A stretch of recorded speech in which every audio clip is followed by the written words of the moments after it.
Šodien viesosimies Mārupē, kur uzklausīsim kādu veiksmīgu biznesa stāstu. Es ar brāli sākām šo firmu 20 gadus atpakaļ. Tajā brīdī nebija riepu, gandrīz nekur, īpaši smago mašīnu deficīts bija ļoti izteikts, un kopā izdomājām uzsākt firmu, kas atjaunos riepas. Mēs bijām pilnīgi amatieri šī jautājumā. Es pats strādāju Minstras Latvijas ģimnāzijā par skolotāju, atsaucām vairākus konsultantus pie visiem šiem gadiem. Es domāju, ka no kaut kādām 7 vai 8 firmām cilvēki ir bijuši šeit, lai apmācītu mūsu darba spēku. Man ir vairāk cilvēki, kas ir 15 gadus pie manis un ilgāk strādājuši. Mēs arī pārdodam jaunās riepas, strādājam ar absolūti visiem galveniem riepu ražotājiem, kādi tik vien ir.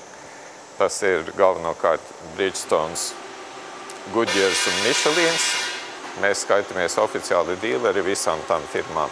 Mēs atjaunojam tās smago mašīnu riepas ar to, ko sauc par augsto procesu. Visa produkcija iet tādā aplī, tajā stūrī ir inspekcija, iet tālāk uz frēzēšanu, kur noņem to veco gumijas kārtu. Tad ir tāda daļa, ko mēs saucam par zobārstniecību, kur katrai riepai, gandrīz katrai, īpaši tās, kas ir braukuši pa Latvijas un Krievijas ceļiem, ir kaut kādi bojājumi vai kaut kādi akmeņi vai naglas vai kaut kas tāds.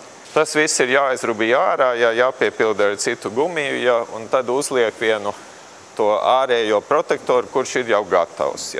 Mēs kvalitātes ziņā esam pilnīgi traki uz to, tāpēc mēs esam arī iztaisījuši to ISO 9002.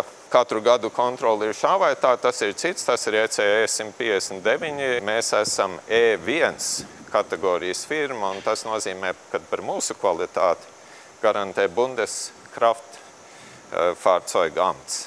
Mēs esam Vācijas kvalitātes kontrolē pakļauti. Patiesībā varētu teikt, mūsu visas firmas filozofija ir, ka mēs negribam ražot riepas, mēs ar to nenodarbojamies, mēs gribam ražot apmierināt klientu.